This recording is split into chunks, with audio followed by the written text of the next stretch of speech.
So this video is just a quick overview, tying up a couple other videos that I made and just giving an update on projects that I'm working on, and I'm going to be putting out videos here on a little bit. So I finally got the turret fixed for the Tormach lathe.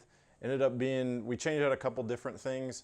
Part of it was that because this was an older machine, the firmware in the lathe control board actually needed to be updated, and the only way for them to do that was to send me a new lathe control board, and I send that back to them. They also thought that because we were getting some weird errors with the turret running forward but not locking back into position, they also sent me a new controller for the turret and a new cap, just for a new capacitor, just to see if that was the issue, since I was getting that humming in the motor, acting like it wasn't getting enough energy to get it started and moving. So I've got that all done. I've got my tools all loaded up. I did make one mistake. Well, it wasn't really a mistake, but I didn't think about the cutoff, the parting tool from my the multi-tool changer before I had the turret installed. That this went on. This won't fit the turret because you can't get back in to tighten it down where the screws are. This blocks where the set screws are. So I have that coming from Tormach. I also have the USB I/O board.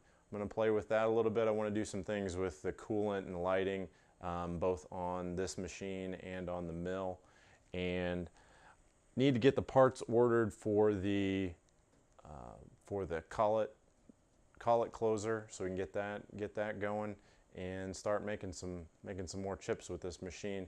I have ordered a 5-gallon bucket of Qualichem, so that's coming. So we're going to get the coolant changed out in this machine and in the mill, and switch over to Qualichem, get everything cleaned out, and get that going. So I'll go through and show you a couple other things. Updates on a few other projects, and clearing up a couple other videos. While we're here at the lathe, I had an issue. It sort of happened in the middle of changing out all those boards, where I would get when I would jog the machine, these numbers would change for both X and Z, but there would be no response from the machine. I also couldn't get the machine to reset. I'm not sure if all those issues were tied together, but one of the things that Tormach support told me, and that might as well just throw out there because if it comes up, somebody might have it in the back of their mind.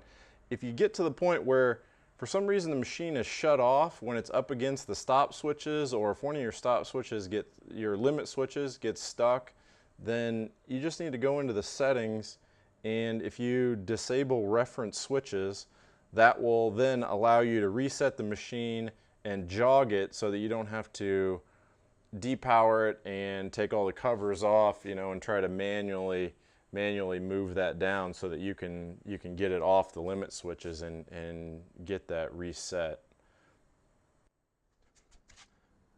No change on the plasma table project, still sitting here on the floor.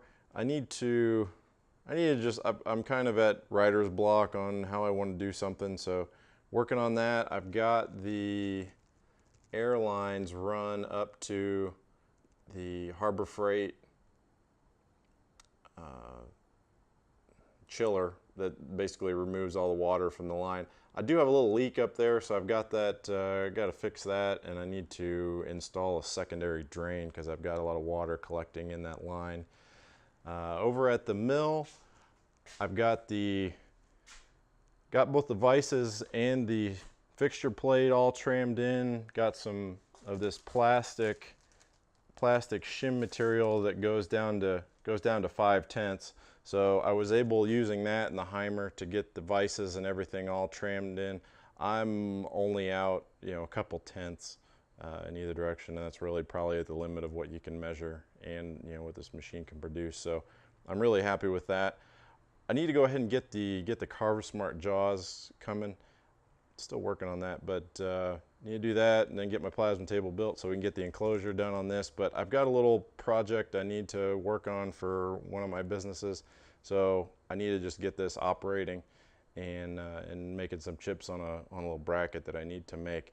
Part of that Get over here. I'm going to be putting out a little video on driving a stepper motor. This is a 8-wire. It's a 1.2 degree stepper. Driving it with a different kind of stepper than you've seen, where we can now change the speed within software instead of doing it with dip switches like you've seen with some people. So I'm going to be putting out a video on that. Did a video with the just tilling out here with the tractor, but got the potatoes all in, put a little cold weather stuff in. It's been beautiful. It's upper 70s today, so we're having great weather. We've still got a little bit of cold weather stuff, but it's starting to bolt. I've sprayed Roundup on a lot of that. We're going to go ahead and do a little burn down on that and then till it in later.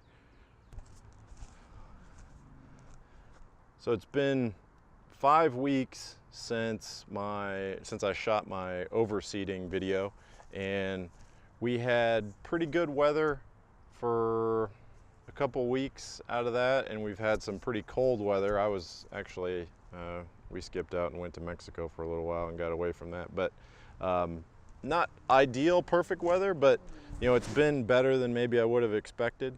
So, and we've had good rainfall, so this grass has gotten a good start. But just wanted to show you the results. You know, it's pretty even, but you do see a little bit. See where we can get to a spot where we can make it out. You can see where you get a little bit better soil contact where it slits open the ground, and then, you know, it's dropping seed everywhere. It's not just dropping seed in those little slits. But because of those slits being opened at that point, the seed falls in there, and then when you come back and roll it over, you get better contact there. So those are the spots that come up stronger. So there is a definite benefit to using a seeder like this that does, you know, slit the ground and kind of drop the seed, but at least just kind of work the soil a little bit so you can get the seed down in there and get good soil contact and get everything going. Hopefully this should fill in. It'd be nice. You know, it would have been nice to have got it done earlier, so it'd give it the best shot of getting through the summer next year, but we'll just see how the weather goes and hope for the best. I think that'll about tie it up. I've got a couple more videos I'm gonna put out, so probably just do a whole rush of them all at once, but we'll get those out, and thank you for watching.